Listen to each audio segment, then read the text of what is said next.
ইরানের সর্বোচ্চ ধর্মীয় নেতা আয়াতুল্লাহ আলী খামেনিকে নিয়ে মুখ সামলে কথা বলতে মার্কিন প্রেসিডেন্ট ডোনাল্ড ট্রাম্পকে হুঁশিয়ার করে দিয়েছেন তেহরান।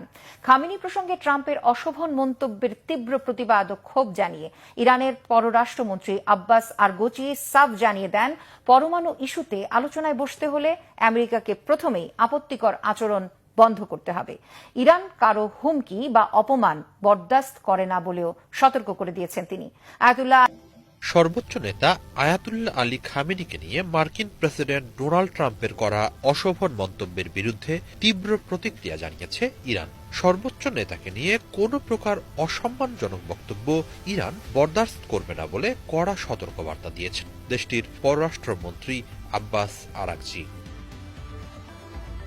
সম্প্রতি নিজের সামাজিক মাধ্যম ট্রুথ সোশ্যালে এক পোস্টে খামেনির ইসরায়েল ও যুক্তরাষ্ট্রের বিরুদ্ধে যুদ্ধে জয়ের দাবি নাকচ করে দিয়ে তাকে মিথ্যাবাদী বলে উল্লেখ করেন ট্রাম্প।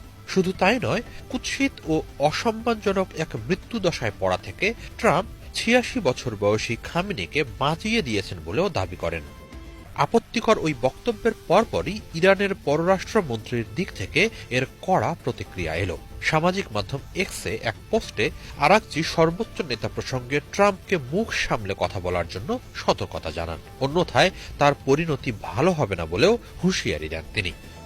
ট্রাম্প যদি সত্যিই আগামীতে ইরানের সাথে পরমাণু ইস্যুতে আলোচনায় বসতে আগ্রহী হয়, তবে তাকে আয়াতুল্লাহ আলী খামেনির ব্যাপারে হিসাব করে কথা বলতে হবে। তিনি এই দেশের সর্বোচ্চ ধর্মীয় নেতা এবং কোটি কোটি ইরানি তার অনুসারী। খামেনিকে অসম্মান করে কথা বলার মধ্য দিয়ে এই অনুসারীরাও অপমানিত হন। ইরানি মূল্যবোধকে আঘাত করে কেউ ইরানের সাথে বন্ধুত্ব পাতাতে পারবে না বলে সতর্ক করেন আরাকচি।